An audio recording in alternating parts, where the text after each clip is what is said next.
Hoje vamos falar sobre um tema que muita gente ignora, mas que pode evitar dores profundas lá na frente. Como proteger seu patrimônio e sua família.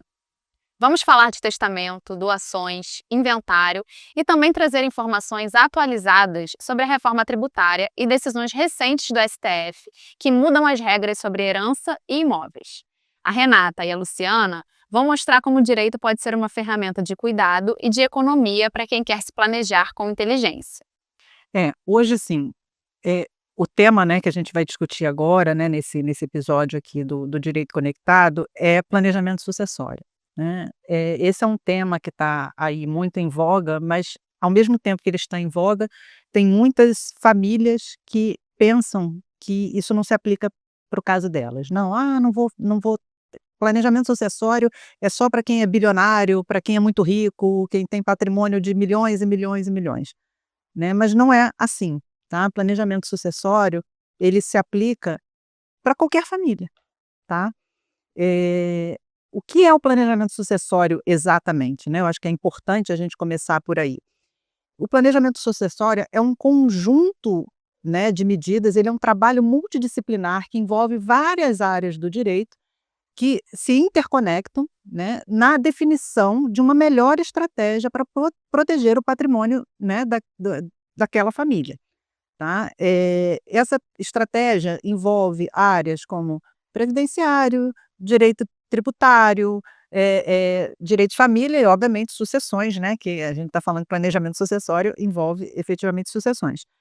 Eh e aí, enfim, né, a gente tem que acho que o grande objetivo hoje aqui é a gente desmistificar, né, essa figura do planejamento sucessório, que ele não é complicado, que ele pode ser aplicado a qualquer nível de patrimônio, né, e que o ideal é que se conecte diversas áreas, né. Então assim, um escritório como o nosso que, tem todas as diversas expertises, consegue prestar um serviço, né, completo no que se refere a esse tema, né, do planejamento sucessório.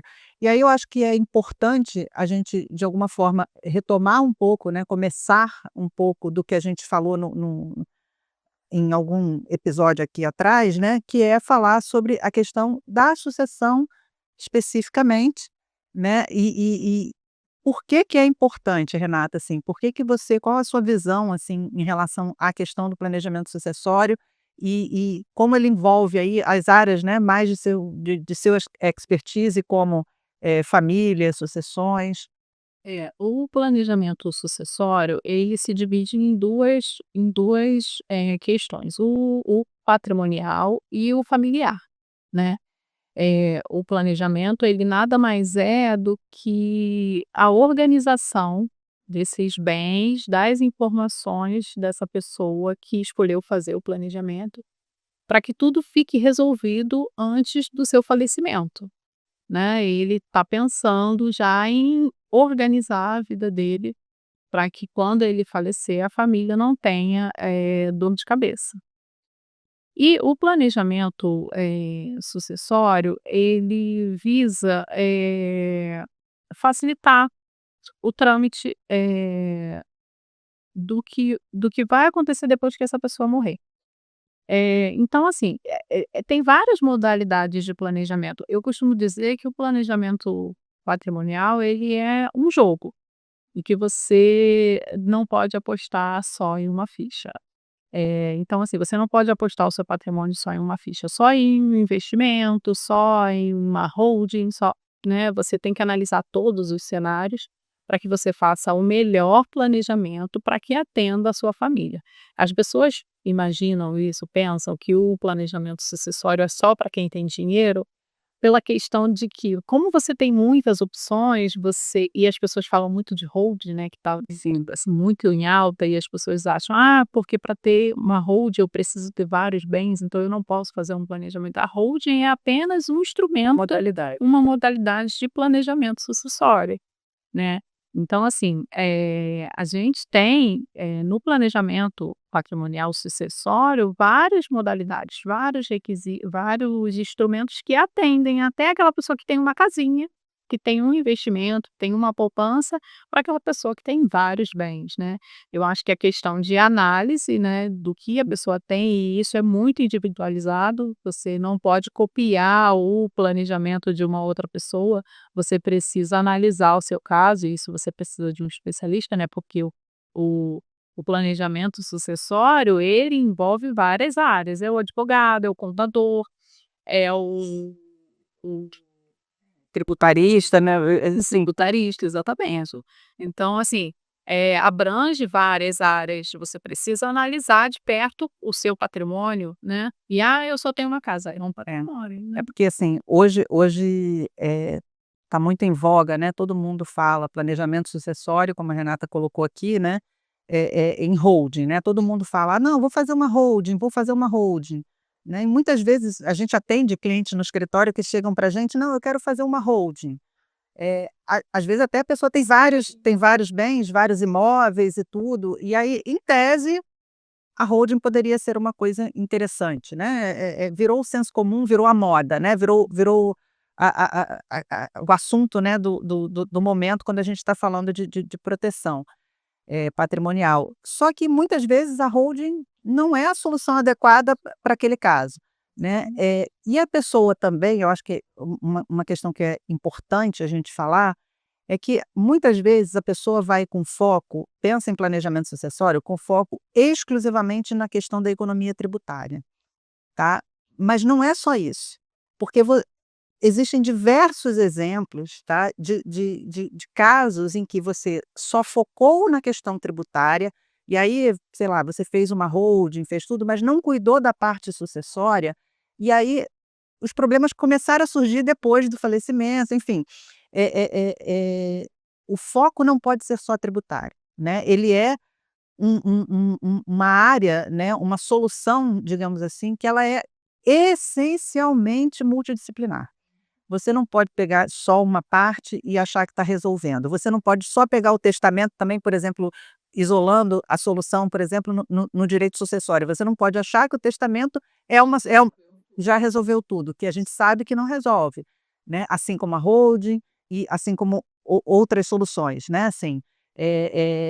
E eu acho que também é importante, assim, a gente falar, né, que sempre que essas questões estão muito em voga, né, surgem, soluções milagrosas, né, e aí acho que as pessoas têm que ter consciência de tomar muito cuidado, né, com o que elas ouvem, porque, por exemplo, agora, existe um planejamento que ficou muito famoso, né, há algum tempo atrás, que era o de 3 células, que eram 3, né, chamado aí planejamento de 3 células, eu não vou nem entrar aqui no detalhe, porque a receita já está, né, todas as receitas estaduais já estão autuando quem fez isso, porque na realidade era uma simulação sob o ponto de vista, tributário, então a gente não vai nem tratar disso, eu não vou nem ensinar o que é errado sob o ponto de vista, técnico, né, do direito tributário.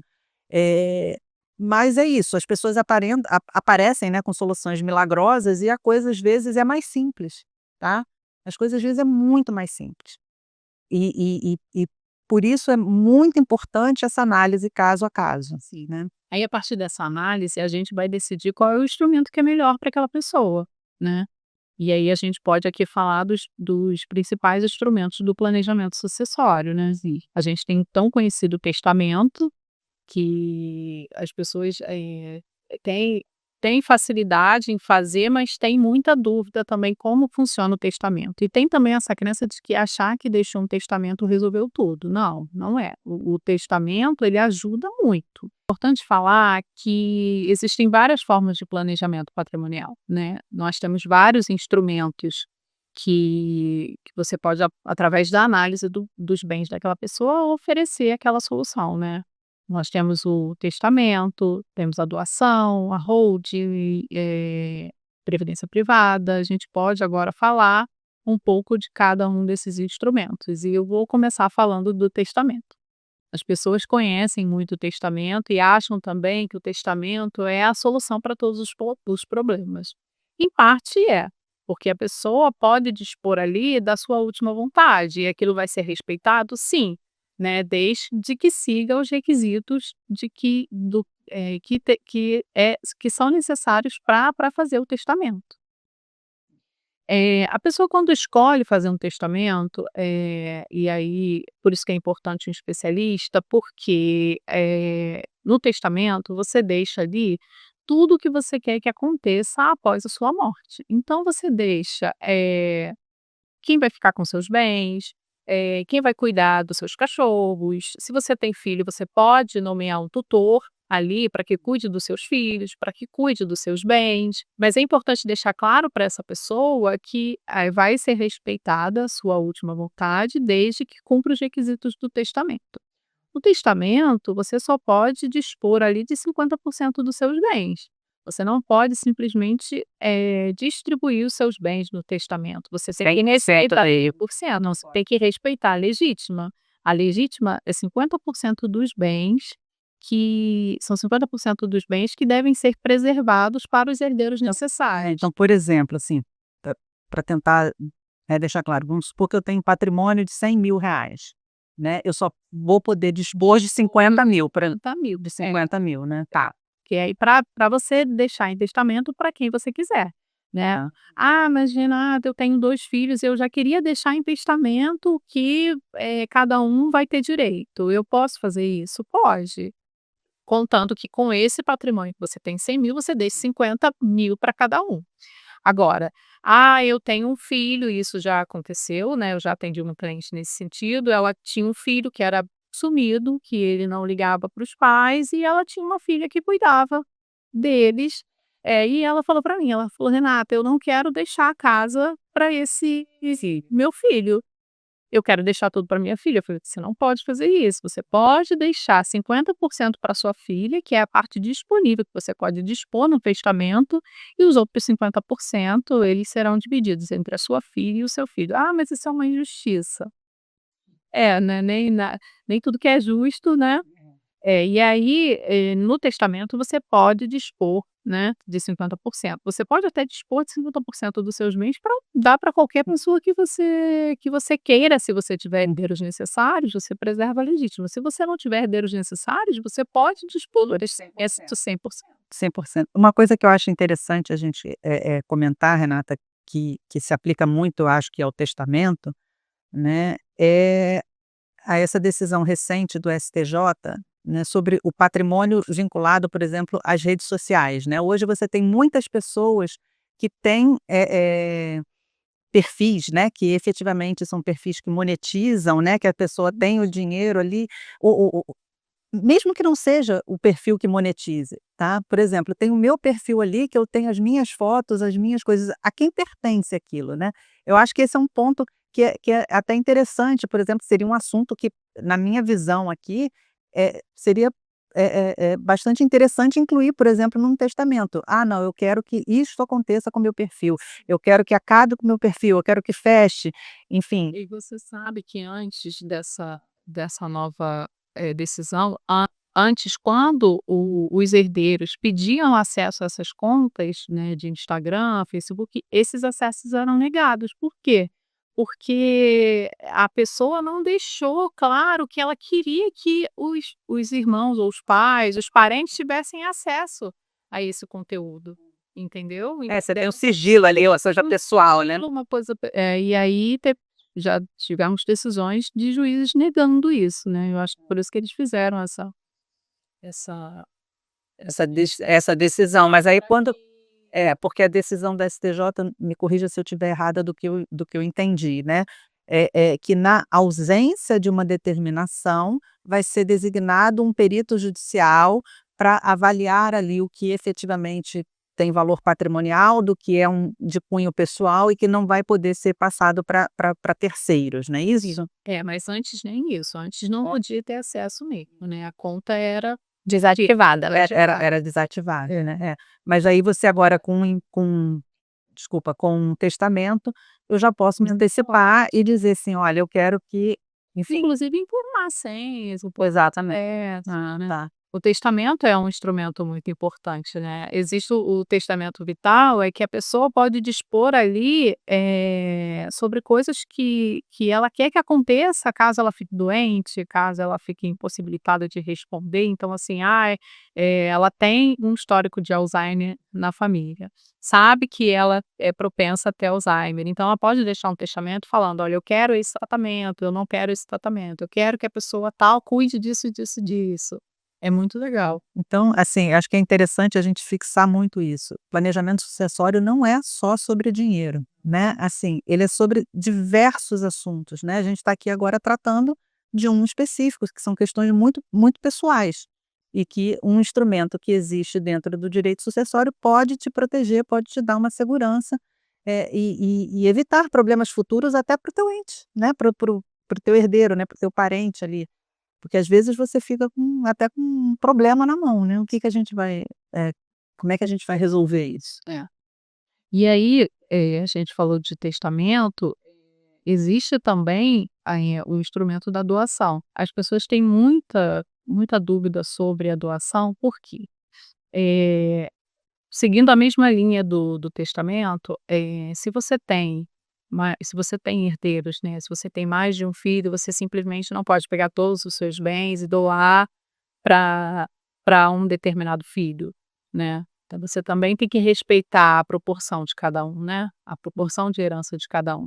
E a doação, ela é um instrumento que precisa, acho que até de mais atenção do que o testamento, porque, o testamento você pode modificar várias vezes, né. A doação, se não tiver nenhuma questão que é passível, né, de anulação, a doação ela não vai não vai ser desfeita. Então assim, se você doa um bem para o seu filho, você precisa ficar atento de que, você precisa colocar nessa doação cláusulas que te protejam, né, e que protejam o seu bem também, né. A gente tem a cláusula de reversão, caso esse filho faleça antes do pai, o bem volta para a pessoa que doou.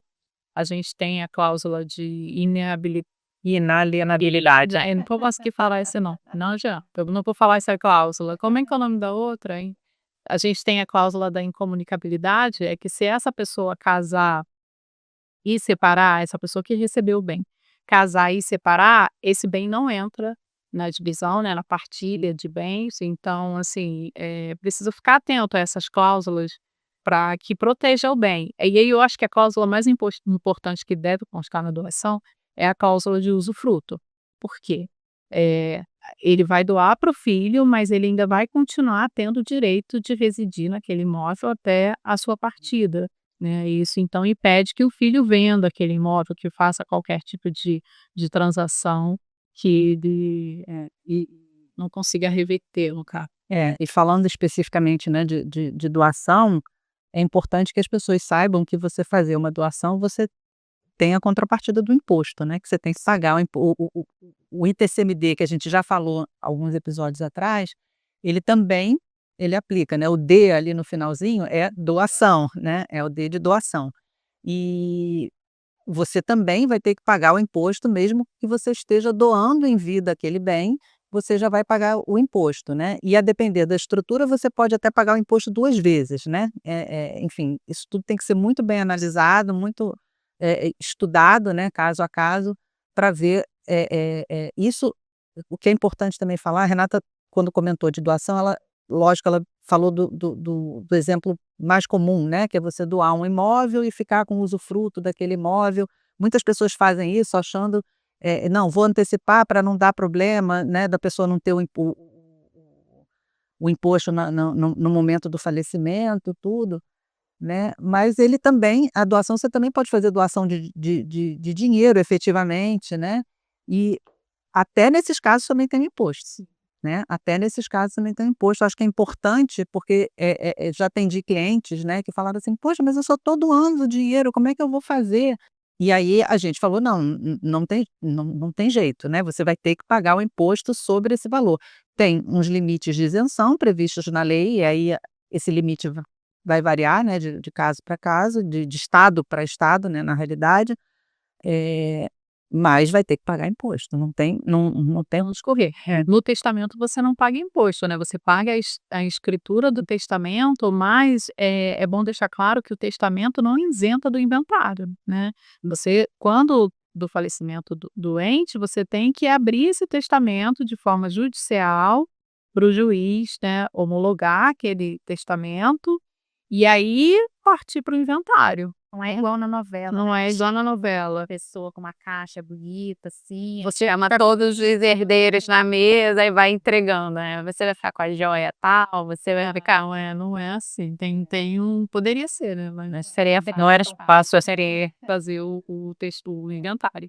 E no caso da doação, se você dispõe de todos os seus bens através de doação, respeitando, né, a parte de cada um, você não precisa fazer um inventário. Mas se você tem vários bens, vários imóveis, e você doa um imóvel para um filho, e aí quando você falece, os filhos, né, vão precisar fazer o inventário e esse bem ele vai ter que ir para o inventário para saber se não ultrapassou o quinhão daquele filho, né, se não houve um excesso de herança, se não houve um adiantamento de legítima, e aí essa doação precisa entrar no inventário. porque isso é muito cultural, né, do Brasil, né, assim, porque existe uma regra prevista em lei, né, que é essa questão da legítima, de você ter que, né, e aí o judicial é justamente só para garantir, né, que você está para garantir que a pessoa que fez o testamento, né, respeitou efetivamente os limites estabelecidos na lei, né. O testamento ele tem que ser aberto judicialmente, não tem jeito, mas o inventário a partir do testamento, ele pode ser feito extrajudicial.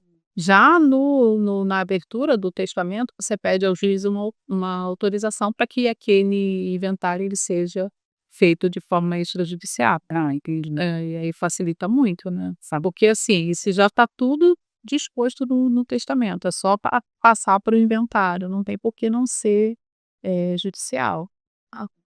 Extrajudicial, ele será judicial caso algum herdeiro não concorde com aquele testamento, aí tem que entrar pedindo, né, a anulação daquele testamento, que muitas vezes não consegue, se tiver tudo certo, se tiver uma orientação de um advogado especialista, não tem sucesso, né. Exatamente. Agora, um outro ponto, e aí conversando um pouco, né, com a Tainara, né, é que as pessoas muitas vezes não pensam na importância também do planejamento previdenciário, né, nessa equação. Lógico que é uma outra área, ela não está diretamente vinculada, né, ao planejamento, mas as pessoas hoje estão se preocupando mais em formar um patrimônio, né, de alguma forma.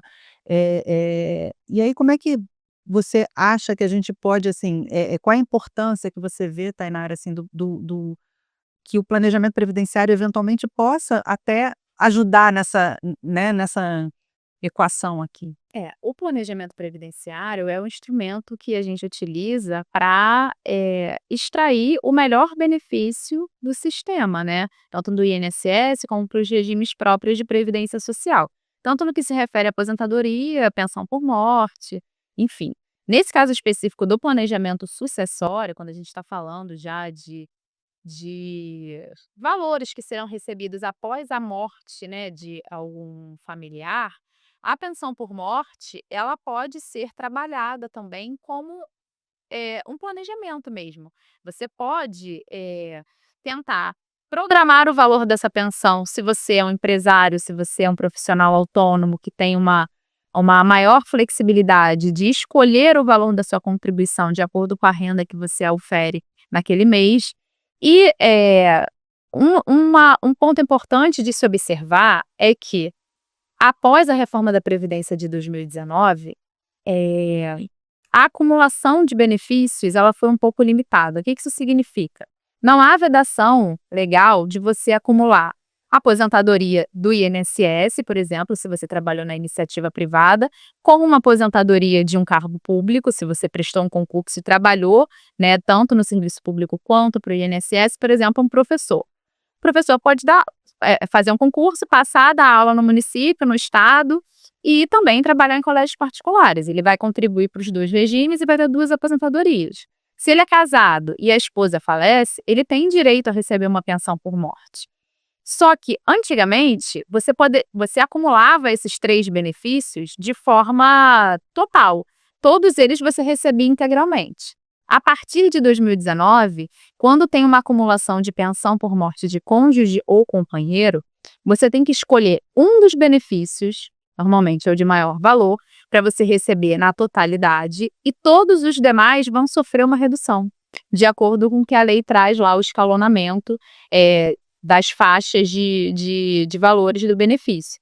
Então, o que isso significa? Às vezes, você receber um benefício é mais vantajoso do que você receber 3, dependendo do valor. E aí, a gente sabe que os benefícios do INSS são limitados ao teto, que atualmente é 8.100 e alguma coisa, que eu não vou lembrar exatamente o número exato. Mas os benefícios do regime próprio, eles são benefícios de valores maiores, né? Os servidores ganham valores acima do teto, dependendo da época que entraram no concurso. Então, você olhar para essa situação antes de acontecer, você consegue programar um cenário onde os seus dependentes recebam o maior benefício possível. A gente tem também no planejamento sucessório a previdência privada, né? Falar isso, exatamente. E tem a decisão recente, né, do STF sobre isso, que transformou a previdência privada num investimento muito interessante sob o ponto de vista sucessório, porque você deixa de ter o ITCMD sobre os valores que os herdeiros, né, receberam, os beneficiários, né, aí não se fala em herdeiros, né, aqui a gente fala em beneficiários daquele plano de previdência privada vão receber, né, isso daí, só que tem que tomar cuidado, né. Tem que analisar. Tem que analisar, porque já teve casos de autuações da Receita Federal em situações que as pessoas pegaram, sei lá, um idoso que já estava doente em fase terminal, botaram todo o investimento dele numa previdência privada para fugir do pagamento do ITCMD, né? Tiraram, sei lá, de uma renda fixa que já tinha, ou de investimento em bolsa, qualquer investimento que seja, botaram uma previdência privada e isso foi configurado simulação, e aí foi cobrado todo o imposto com multa e juros, né? Por isso que eu falo que a gente não pode apostar uma ficha só, né? O planejamento sucessório, e você não pode apostar todas as suas fichas em um instrumento só, né? Você precisa analisar. E essa questão da previdência privada é interessante, que é que pessoas que receberam e que pagaram imposto podem até recuperar, né? Através de ação judicial, né? Sem recuperar o valor que foi pago. É bem interessante. Eu estava lembrando aqui de um caso de doação que a gente teve lá no escritório, que era um casal e eles tinham um apartamento e o filho, com 2 filhos, né, e o filho faleceu. E aí o que eles fizeram? Eles pegaram esse apartamento e doaram para a filha. Só que esse filho tinha uma filha. E essa filha, no inventário dos avós, ela receberia por representação do pai, né, falecido, que é pré-morto, né, morreu antes dos pais. E aí o que aconteceu? Quando ela ficou sabendo que o imóvel foi doado, né, de forma exclusiva para a tia, ela entrou com uma ação de anulação, a gente até advogou para a parte da filha, e não teve jeito, foi anulado, 26% do imóvel. Porque é importante, né, deixar isso assim, 25% corrigindo, da doação. Da doação. Ela recebeu 25% do imóvel. Porque é importante a gente deixar claro aqui, né, que muitas vezes as pessoas entram nessas soluções, né, assim, sem consultar um advogado ou não consultando um advogado especialista no assunto e acabam cometendo erros, né? Erros que vão gerar problemas no futuro, e aí você achava que estava solucionando uma questão, né? Achava que estava se planejando, que estava deixando seus herdeiros tranquilos, e na realidade não estava, né? Assim, eu lembrei que também, assim, não é diretamente ligado à doação, mas eu acho que é importante a gente trazer exemplos, né? De um caso, tá? De um cliente que foi no escritório, a gente acabou não fazendo, né, com a gente, resolveu fazer com outro profissional, e criou a famosa holding, né? Ele tinha vários imóveis, não sei o quê, criou a famosa holding. Só que a dor dele não era tributária. O problema dele não era tributário. O problema dele era um herdeiro que ele tem, que tem problemas de saúde. E a holding não resolveu nada. A holding não resolveu absolutamente nada, né? Então, assim, eu acho que é interessante a gente trazer esses exemplos, né? Não só de erros técnicos, né? Que geraram anulações judiciais e tudo, mas também erros na hora da execução de um planejamento sucessório. Eu acho que é muito importante e aí, assim, eu faço minhas honras para você, assim, porque a Renata é uma advogada que ouve muito, né? Assim, ela tem essa capacidade de ouvir muito o cliente, né? E é muito importante que a gente consiga ouvir e fazer as perguntas corretas, né? Porque, nesse caso, a pessoa achou que um problema era achou que aquela solução milagrosa que o mercado inteiro estava fazendo ia resolver o problema dele, e não resolvia. E se eu me recordo, ele acabou fazendo com contador, nem com advogado. Nem com o advogado. E, assim, só para esclarecer, porque é uma dúvida que algumas pessoas podem ter, explica pra gente o que significa holding. Porque a gente está falando muito de holding, mas talvez as pessoas não conheçam. Exatamente. Às vezes a gente acha, né, que todo mundo sabe e não sabe, né? Existe um tipo de planejamento muito usado, né, no planejamento patrimonial, né, que é você pegar os seus bens, muitas vezes imóveis, né? Então você tem diversos imóveis. E aí você coloca todos esses imóveis, que são imóveis cuja propriedade são da pessoa física, de uma determinada família, né? Então, assim, o filho tem um imóvel, o pai tem outro, a mãe tem outro. Eles se juntam, se unem, né? E aportam esses imóveis numa única empresa, e essa empresa vai virar o que a gente chama de holding, né? Que é uma empresa que vai deter administrar esses imóveis. E aí ela pode não só administrar imóveis, como administrar empresas, tá? Da família. Então ela pode ser uma holding porque investimentos, empresas, ela pode, enfim, ter uma enormidade. Só que, assim, o que é importante é exatamente isso, porque muitas vezes a pessoa faz, do ponto de vista técnico, societário, tá perfeito, mas não está solucionando a dor daquela família. Vai servir para o objetivo. Não vai servir para o objetivo que ela quer alcançar. E você sabe que tem muito marido querendo fazer hold para esconder patrimônio da esposa, né? Então, assim, tem muitas mulheres que me perguntam: o que você acha da hold? Você acha que é uma boa? É uma boa, desde que sirva para vocês e que você seja administradora juntamente com seu marido.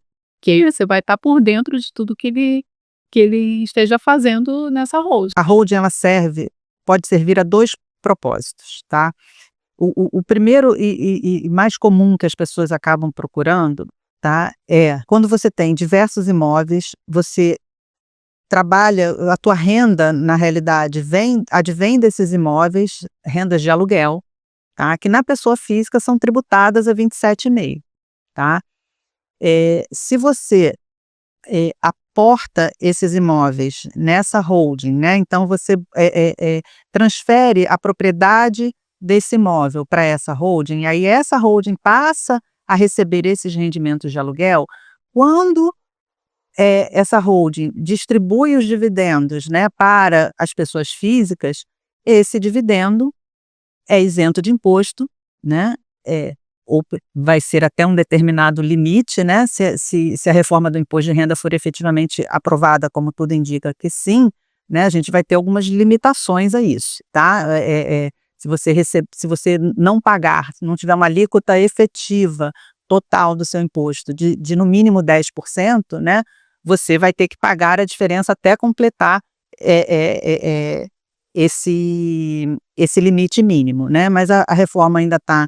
A reforma da renda, né, do imposto de renda, ainda está em discussão no Senado, né? E eu acho importante a gente voltar em outro episódio, em janeiro, né, e conversar sobre isso quando a coisa já estiver efetivamente definida. Aí a gente entra na questão do imposto de renda, né, em mais detalhes, mas mesmo assim tudo indica, como a gente não vai efetivamente acabar com a isenção do imposto de renda, com a isenção do imposto de renda sobre a distribuição de dividendos, isso não vai acabar 100%, né? Tudo indica que a holding usada, né, para fins exclusivamente fiscais ou essencialmente fiscais, né, ainda vai ser uma boa solução, desde que seja feita analisando caso a caso, né? Aí, por exemplo, eu já tive um cliente que foi nos procurar, né, e falou, não, eu quero usar holding porque eu quero reduzir meu imposto, de qualquer maneira. Aí eu falei, ok, então me traz aqui pelo menos só suas declarações de imposto de renda para eu dar uma olhada, tudo. Ele simplesmente não pagava quase nada de imposto. Eu falei assim, eu não consigo fazer você pagar menos do que você já está pagando, né? Não existe. A holding não é não é milagre, entendeu? A holding não é milagre, você não vai conseguir pagar menos do que você está pagando. Por isso que a gente reforça. É efetivamente caso a caso, tá? Você não dá para você sair fazendo sem analisar número, né? Sem analisar a sua real necessidade, né? Você está querendo fazer aquilo para quê? Né? E muitas vezes você acha que vai fazer isso para solucionar um problema de briga familiar e não soluciona. Lá na frente, o problema vai ser muito maior. Lá na frente vai ser muito maior, porque você simplesmente só faz, aí não prevê um acordo de sócios, né? Não prevê como é que vai ser feita essa sucessão no acordo de sócios, não faz um contrato social bem feito, pega aquele modelo da junta comercial, né, que atende ao propósito inicial, mas ao propósito de solucionar eventuais dores, né? Assim, não, eu estou criando isso para que não tenha um problema futuro de briga dos meus... Não resolve, gente. Entendeu? Não resolve. É muito importante que essa análise seja, assim, feita com muita clareza e critério. É objetivo e que com várias áreas envolvidas, né? Não é só o advogado, não é só o contador, né? E precisa que todos estejam sem nos sombras no mesmo patamar, ali, na mesma linguagem para aí alcance o desejo do cliente, ou não, né? Ou que esclareça para ele que aquela não é a melhor saída para ele. E aí eu acho que, assim, para a gente ir caminhando aqui pro final, né, que é importante que quem efetivamente, né, esteja ou avente a possibilidade de fazer um planejamento, que é importante que efetivamente a pessoa já procure um advogado o quanto antes, porque realmente a reforma tributária vai mexer muito, tá, com a questão da renda. A reforma tributária do consumo, aquela que mudou, né, que vai acabar com o ICMS, PIS, COFINS, né, que foi aprovada no início do ano e que vai começar a valer um pouco mais para frente, né, vai começar a mudança agora a partir do ano que vem, ela permitiu, por exemplo, que os estados aumentassem as suas alíquotas de TCMD, né? Tem muitos estados ainda que têm alíquota baixa, nem todos os estados do Brasil têm a mesma, chegam a 8%, né? Então, tem muita coisa aí acontecendo, né? Tem muita coisa para acontecer, e aí quem entende efetivamente ou aventa a possibilidade de fazer um planejamento, ou acredita que possa ser um caso interessante, é importante que procure o quanto antes, mesmo para que seja feita essa análise. Antes que a lei mude, né? Vai valer a lei da data que ela formalizar. Sim, sim.